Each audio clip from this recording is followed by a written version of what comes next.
kebutuhan-kebutuhan dia. Jangan yang sudah ada itu seolah-olah sudah final gitu, ya kan? Kalau anggota panjenengan, perhatikan Bapak, kalau anggota panjenengan gak butuh duit, tapi butuhnya sepeda motor. Bukan untuk dia, tapi membelikan anaknya. Bukan untuk dia, tapi membelikan istrinya. Jika dia itu butuh sepeda motor, gak duwe duit, melayani nanti. Leasing. Nang leasing, nang dealer sama dealer diarahkan ke leasing. Tuku sepeda motor ini dealer, dibayar leasing, anggota bayar nang leasing, kan gitu. Leasingnya apa? Madura, FIM, WOM dan lain sebagainya itu, kan gitu ya. Di sini alumni leasing apa ada Anda? Alumni pelanggannya leasing. Siapa? Angkat tangan. Saya sama itu. Masa nek ngomong loro, berarti kita yang masih berdosa, yang lain ini sudah tidak berdosa. Ya. Oke ya. Bagi yang alumni leasing, Anda pasti tahu. Lek tuku sepeda motor siji diangsur pirang tahun? 3 tahun. 3 tahun itu mulai biaya awal dan lain sebagainya, biaya administrasi, asuransi, pengurusan surat dan lain sebagainya dikumpulkan semuanya. Tahun 0 sampai tahun ketiga terkumpul duit bisa digunakan untuk sepeda motor dapat berapa? Wah. Bener, berarti panjenengan bukan alumni. Kalau alumninya ini sudah langsung tahu bahwa dikumpulkan itu bisa untuk beli sepeda motor 3. Sudahlah, pokoknya pernah alumni nggak bantah itu. Tapi kalau nggak pernah beli leasing, ya jadi garuh, gitu. Ya dapat 3. Perhatikan saudaraku, kalau beli sepeda motor 3 tahun bayar 3, berarti selama 3 tahun itu bunganya berapa? Tuku siji bayar telu, bunganya 200%. Karena beli 1 bayarnya 3 kok. Berarti sisanya itu karena ekivalen dengan bunga, ya kan? Gaya asuransi, gaya pendaftaran, gaya macam-macam yang pokoknya kumpul itu adalah dapat 3. Berarti biaya modalnya atau bunganya 200%. Paham sampai di sini? Kalau 200% bagian ping 36 bulan, berarti bunga per bulannya adalah berapa? Kisarannya di angka 7 sampai 7,5% per bulan. Mahal apa tidak? Mahal, berarti ada celah. Kita bisa masuk karena pasarnya mahal. Sehingga sekarang di koperasinya ojo pengen duit tok, tapi juga berikan pinjaman barang, contohnya sepeda motor. Jangan menjual sembako sing garap gitu. Cari yang unik katanya Bunda tadi. Gitu. Ya kan? Sepeda motor panjenengan itu panjenengan itu pokoknya target di RAPB sepeda motor ini bisa diangsur 3 tahun. Lek dikelompokno duwite mek iso gawe loro. Sudah ada satu selisih. Podo-podo 3 tahun lek di koperasi iso gawe loro, lek di leasing iso gawe 3. Secara psikologis anggota dia akan memilih koperasi kita atau leasing.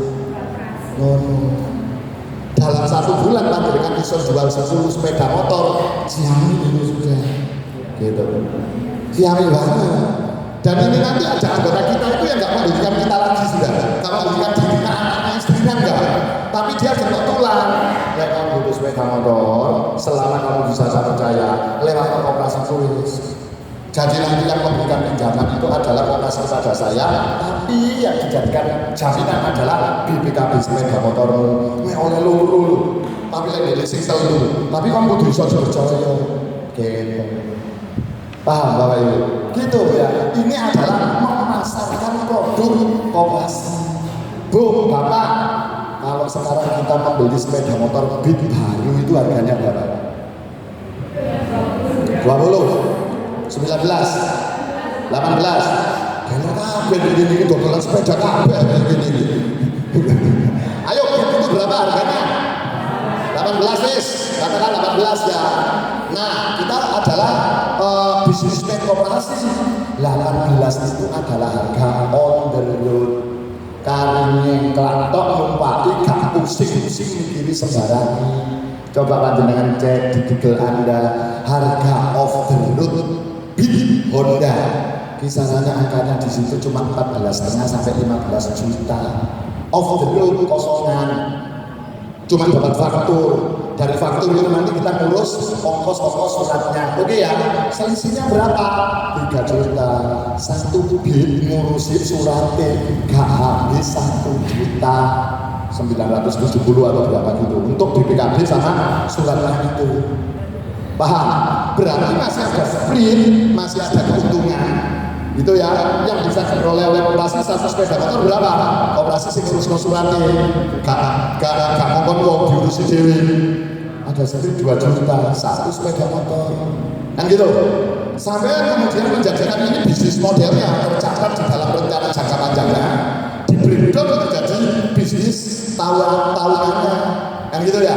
1 bulan rencana panjangnya gaetnya adalah terjual 10 sepeda motor. Kalau begitu dari 10 sepeda motor yang terjual, bin saja sudah ada usaha yang lain-lainnya.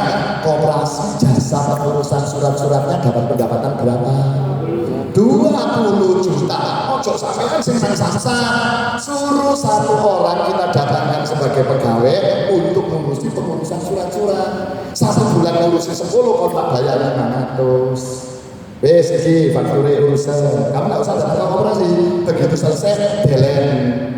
1 bulan kamu ngurusi, tak kasih 500. Berarti koperasi masih menorehkan SH berapa? 19 juta 500. Kok sepeda motor kok catat di rencana. Ngelola koperasi itu. Gelem jangan ngelola kayak ini. Gelem pekorone apa?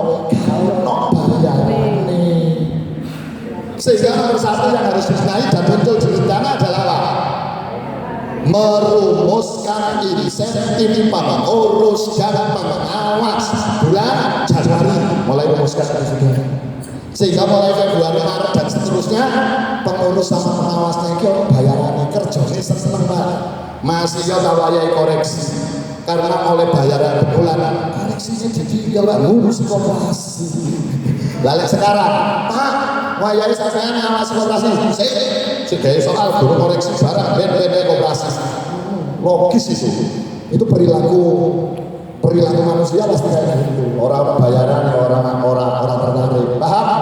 Pantasnya sampean itu seandainya nanti Februari merumuskan insentif pengurus dan pengawas, pantasnya sampean ngurusi koperasi itu sawang dibayar gitu. Ayo, pantasnya sampean ini mengurusi koperasi itu sawang dibayar piro? Kok sungkan? Pantasnya. Lah selama ini sekarang ibu dibayar berapa ngurusi koperasi? Gak ada dibayar. Pantas apa enggak? Gak pantas. Pantasnya dibayar piro ngurusi koperasi? 500.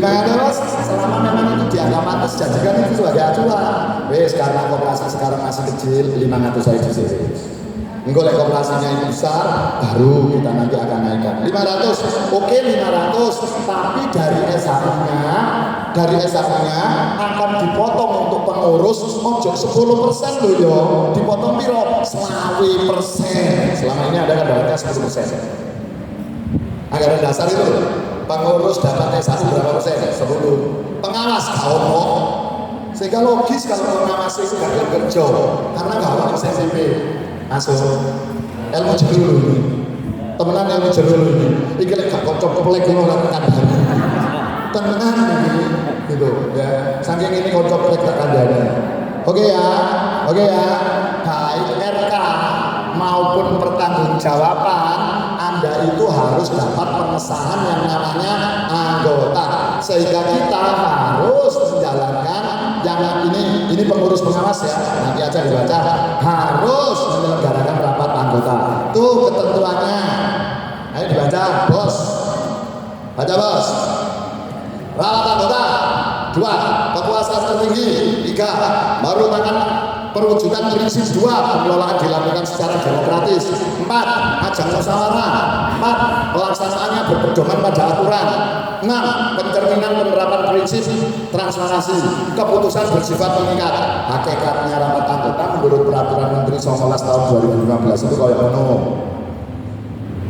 gitu. Kalau panjenengan mau menyelenggarakan rapat anggota yang Anda pikirkan apa? Kalau Anda mau menyelenggarakan rapat anggota yang harus dipikirkan adalah apa? 1. Dokumen yang dipakai untuk rapat harus sudah tersebar luas kepada para peserta rapat. Berapa lama? 1 minggu sebelumnya. 1 minggu. Ya. 1 minggu. Jika Anda ternyata dokumen yang dipakai rapat itu tidak Anda sebarkan 1 minggu, anggota yang cerdas bisa langsung mengatakan, kita nggak perlu rapat anggota sekarang. Kenapa? Karena ada persyaratan yang tidak dipenuhi oleh pengurus. Apa itu? Dokumennya adalah barusan ngambil di meja masing-masing itu tadi. Nggak bisa jalan. Seminggu sebelumnya. Atau berapa itu yang bilang kayak gitu? Yang kedua, apa Bu yang kita pikirkan? Rapat anggota bisa jalan apabila korum. Korum itu berapa Bu? 50+1. 50+1. Kalau anggotanya jumlahnya 100, 51 orang. Gitu ya. Pernah nggak panjenengan anggotanya adalah 60 orang, kemudian diundang rapat, yang datang orang 28, rapat tetap Anda laksanakan? Cacat secara hukum. Bila kurang dari korum, apa yang Anda lakukan? Tunda. Maksimal adalah 2 minggu. Minimal adalah 2 minggu. Ya, oke ya, korum 50+1. Sampai Bu, yang ketiga, apa yang Anda pikirkan? Pengurus pengawasnya komplit harus hadir. Ojo saiki ya Allah, Pak Ketua masuk umroh. Ya wis nek ngono ditendeni wis. Lah dadak saiki tambah rekreasi senang Jordania. Mari Jordania nang Palestina. Waduh, melok di Gaza wis tak apa-apa tinggo. Ya. Jadi Anda harus memperkirakan itu. Selama ada unsur pengurus dan pengawas tidak hadir, rapat dilaksanakan terus, keputusannya tidak sah. Loh Pak, nah kalau memang berhalangan gimana? Seorang bendahara tidak bisa hadir di rapat anggota itu, maka dia harus menulis surat pernyataan kenapa dia ini tidak hadir. Ditawarkan kepada anggota. Bendahara tidak hadir, tapi dia telah menyampaikan surat pernyataan ini. Anggota kami tanya, apakah rapat ini tetap bisa dilaksanakan meskipun bendahara tidak hadir? Gak bisa, karena bertanggung jawaban keuangan. Bubar batasi jalannya. Tapi kalau anggotanya mengatakan bisa, nggak masalah, jalan. Selama ada surat. Tapi kalau nggak ada suratnya, nggak boleh. Paham Bapak Ibu? Ada rapat anggota korum, tapi orang telung wong sing diwakili. Dia nggak bisa datang, yang hadir istrinya atau anaknya. Boleh? Anggota tidak bisa diwakilkan. Hal-hal yang kayak gitu harus paham. Oke ya, selanjutnya. Oke, rapat anggota, gitu. Ya, wes ini pembahasan teorinya, nggak perlu kita bahas. Rapat anggota itu ada 2. Satu namanya adalah rapat anggota. Rapat anggota apa? Biasa, dan satunya adalah rapat anggota luar biasa. Rapat anggota luar biasa itu adalah berapa? Apa? Rapat anggota yang nggak biasa wis. Situasi biasa-biasa aja rapat anggota. Apa kira-kira rapat anggota yang luar biasa itu adalah apa? Pengurusnya gak gelem ngadakno rapat. Anggotanya kejengkelan, nek ngenteni pengurus gak budal-budal gitu. Lah terus gimana? Rapat anggota luar biasa aja kita yang menyelenggarakan masuk pengurus gak itu kok gak apa. Korumnya 2/3 jumlah anggota yang menyetujui itu. Gitu. Paham ya? Gitu ya. Pokoknya yang sifatnya luar biasa. Selama bisa dilaksanakan secara biasa, rapatnya itu adalah rapat anggota biasa. Gitu ya. Rapat anggota biasa itu ada 2. 1 khusus, 2 pertanggungjawaban. Rapat anggota pertanggungjawaban itu namanya adalah RAT. Karena definisi rapat anggota tahunan itu adalah pertanggungjawaban, gak boleh pengesahan RKRAPB dong. Yang biasanya RAT saat pengesahannya RKRAPB nya itu sekarang dapat L gitu.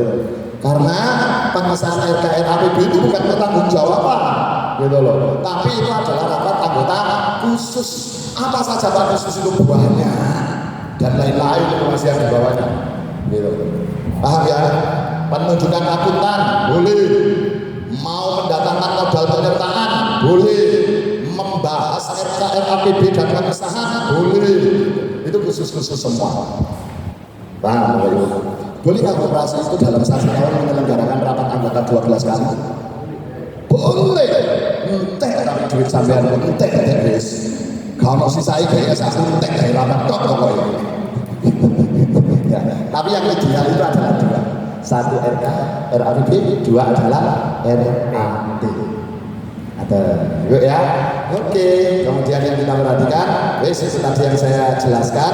Nih, Permen 9, Pasal 9, Permenkop 19 2015 yang tadi sudah saya jelasin. Silakan dibaca. 2015. 19 tahun 2015. Artinya peraturan itu ono tahun 15. Tapi urung sampai lakoni. Ya. Sehingga rapat anggota kita selama ini ilegal semua. Coba baca ketentuan nomor 4 itu. Apa itu? Baca ketentuan nomor 4 itu. Rapat anggota tidak boleh dipimpin oleh pengurus dan pengawas. Selama ini panjenengan kalau rapat anggota saya mungkin sosok pengurus kan nggak bohong. Wong ini rapat anggota, wilayahnya anggota, nanti didelegasikan ke pengurus, pimpin kok pengurus gitu. Paham ya? Dikembalikan lagi bahwa kekuasaan tertinggi dalam koperasi ada terletak di tangan anggota. Rapat ini adalah kekuasaan tertinggi, maka harus ini dikembalikan kepada anggota. Oke?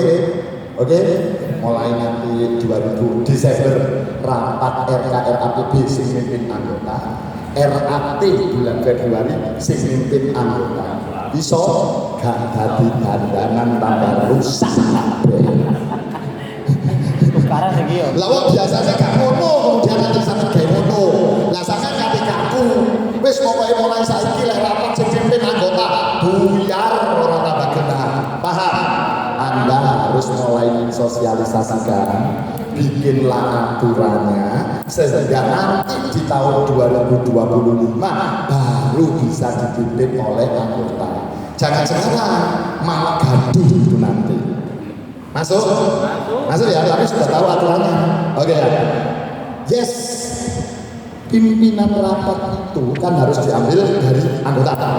Minimal 2 orang. Satu adalah sebagai pimpinan rapat, satu sebagai sekretaris atau notulensi rapat. Halo, pimpinan rapat dan sekretaris rapat. Oke ya, sampean pilih 2 orangnya untuk tahun 2025. Terpilih misalnya ibu, pimpinan dan sekretaris. Ini anggota biasa, pimpinan dan sekretaris. Ibu berdua ini mau memimpin jalannya rapat.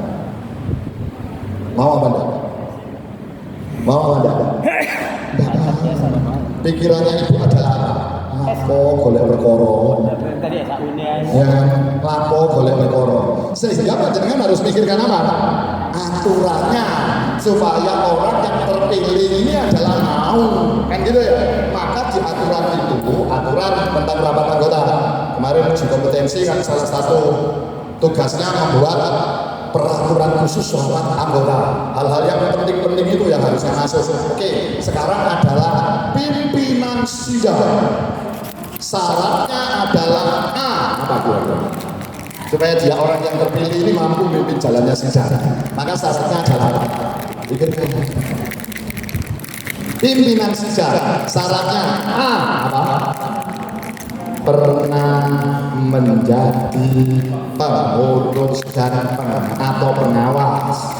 Yang tahu jadi pengurus atau pengawas itu ya jelas gelem dan mau dan mampu, kan gitu. Oke, ternyata dia nggak mau, maka syarat 2. Apa kira-kira syarat 2? Pernah memimpin jalannya organisasi. Lah wis tahu dadi pimpinan organisasi mimpin rapat ae ya iso. Mbuh pramuka, mbuh karang taruna, mbuh OSIS, mbuh tahil, mbuh RT. Mesti iso deh. Gitu. Ya kan? Jangan milih kucing jalan karo. Anda akan memperoleh orang yang nggak mau untuk mimpin, percuma, cuma salah itu. Masuk. Yang ketiga syaratnya masih yo pernah jadi pimpinan organisasi. Syarat nomor 3 menjadi anggota minimal 3 tahun. Wis kenal operasinya, wis kenal di anggota-anggota liane. Syarat 4 kira-kira apa? Mau Mantan pengurus pengawas mau jadi pimpinan? Gak mau. Mantan pimpinan organisasi mau jadi pimpinan rapat? Gak mau. Kemudian menjadi anggota 3 tahun mau jadi pimpinan rapat? Gak mau. Boleh berkorong anggota ini keren-keren di sosial gitu. Kan gitu toh. Maka panjenengan pikirkan supaya mereka mau, maka panjenengan menawarkan apa? Insentif. Oh, lo pikir lah insentif. Ayo sekarang ditetapkan di peraturan itu. Pimpinan sidang diberikan insentif sebesar 10 juta. Rebutan tapi ingin mimpin gitu. Sekretaris dikasih 7.500.000. Wah, kabeh rebutan.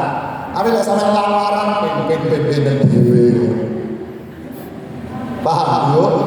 Gak usah 2024, 2025 aja, tapi sudah mulai tahu. Oke ya, Bu. Anggota kemudian mengeluh. Soalnya sampai itu pengurus lah ya anggota. Pengawas kan juga anggotanya koperasi. Wes sampai pimpin, mau sampean juga pengurus dan pengawas juga anggotanya koperasi. Maka selama anggota itu menjadi pengurus dan pengawas, gak boleh mimpin RA. Selama dia itu adalah pengurusnya, pengawasnya masuk anggota, gak boleh mimpin RA. Mana Permen 19 2015. Paham?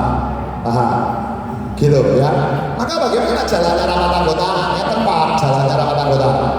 Rapat anggota itu biasanya itu acara pertama RAT itu. Acara pertama RAT itu adalah apa? Biasanya seremoninya. Kepala dinas datang, PKPRI datang, Dekopin datang, kepala sekolah datang.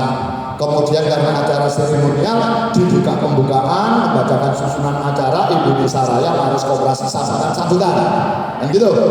Pengurus keumuman itu di sini. Sama tamu-tamu undangan ada di depan. Karena ini belum rapat anggota, ini baru seremonial. Paham ya? Setelah seremonial, kemudian tibalah saatnya kita memasuki acara kedua, yaitu adalah rapat anggota. Kepada hadirin yang di depan, kami persilakan untuk meninggalkan tempat. Kabeh pindah ke kursi VIP sing arep. Lek gak kursi iki yo ngangkat VIP. Kayak orang sing sabut sing arep sing juri kloso ora apa-apa gitu ya. VIP. Ya. Oke, setelah mereka kembali ke sana, di sini tinggal Pak Ketua. Pak Ketua sekarang memandu jalannya rapat. Pak Ketua sama sekretaris. Tibalah saatnya kita memilih pimpinan sidang. Kepada anggota yang hadir, kira-kira dari 4 calon pimpinan sidang yang sudah terjaring, Anda memilih nomor berapa? Nomor 1 angkat tangan, kalau sing ngacung atau sing ngacung gitu. Nomor 2 separuh lebih ngacung.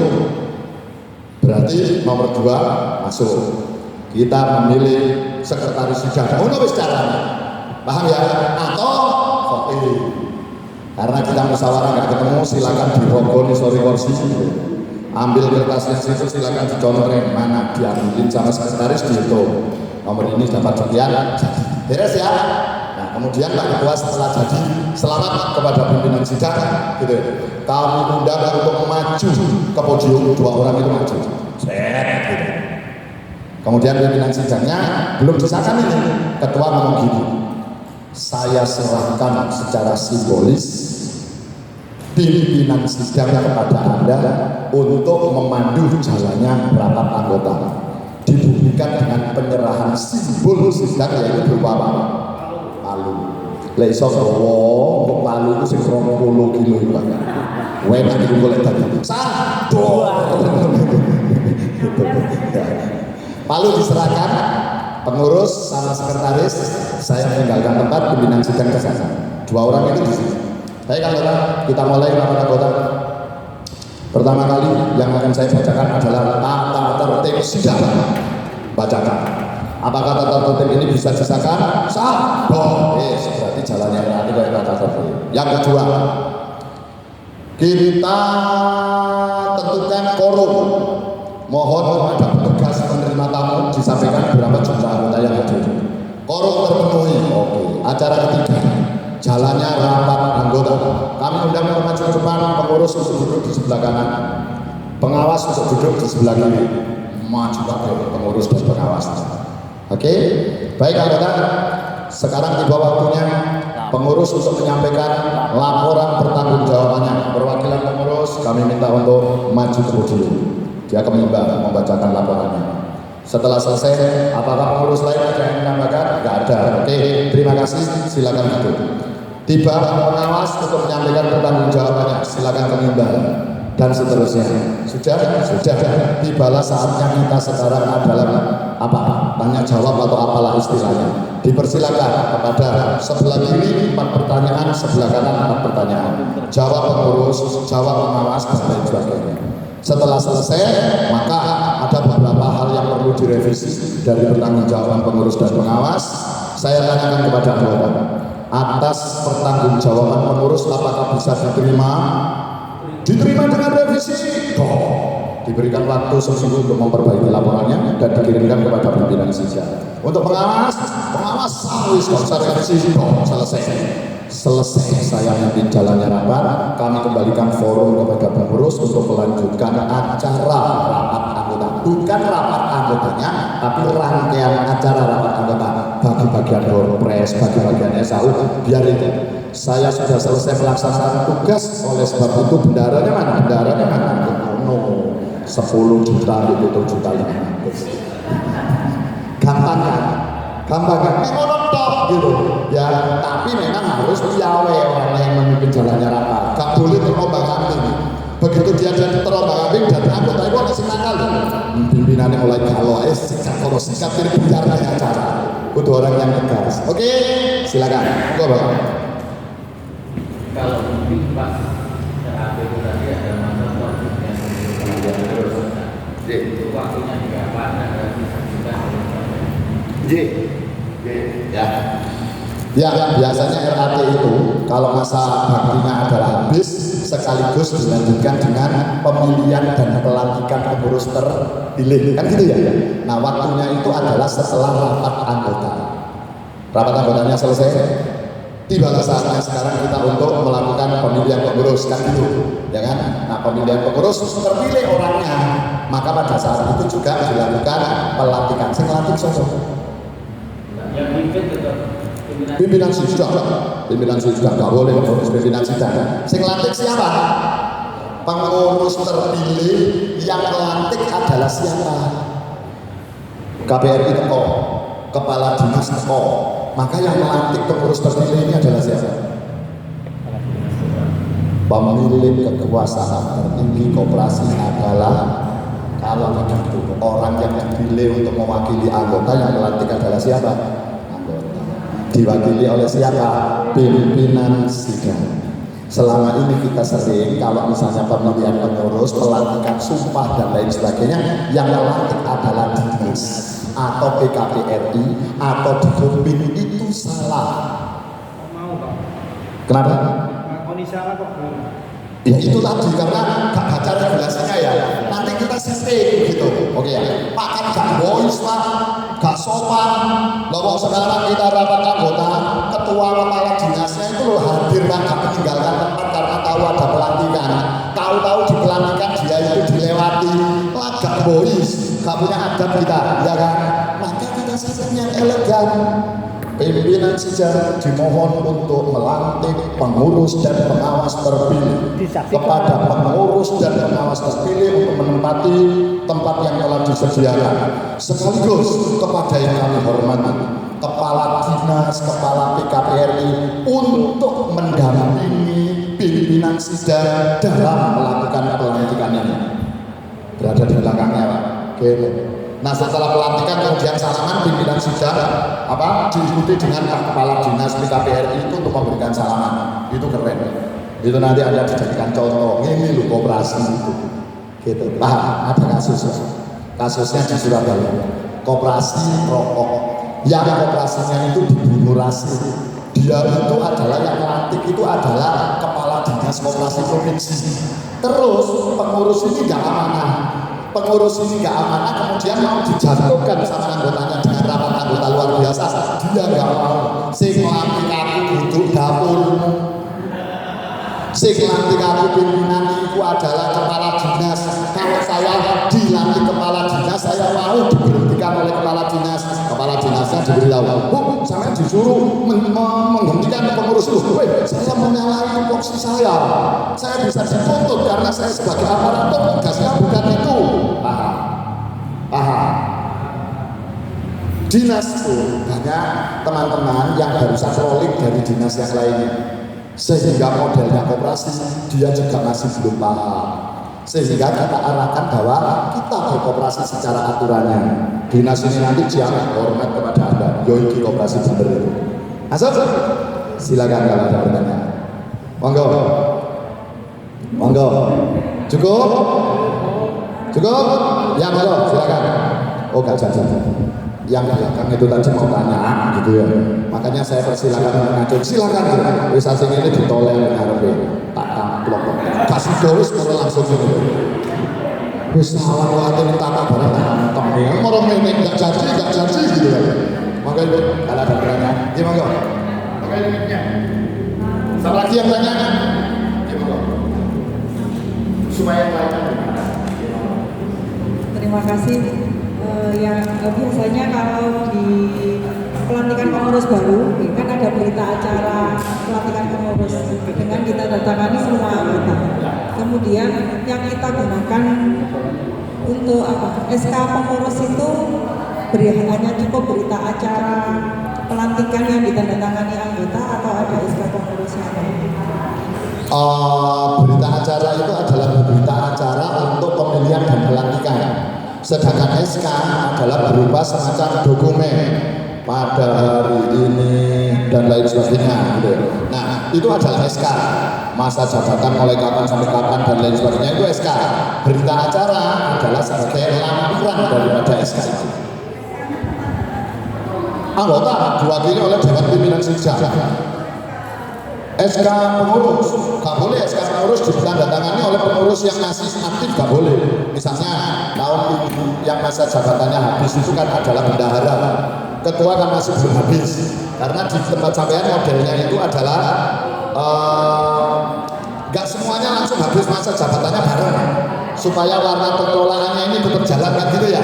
Sehingga SK ditandatangani oleh pengurus yang mana nggak boleh. Yang punya hak untuk menandatangani SK pemilihan pengesahan adalah pimpinan sidang, yaitu perwakilan anggota. Mengetahui dinas bagus, ya untuk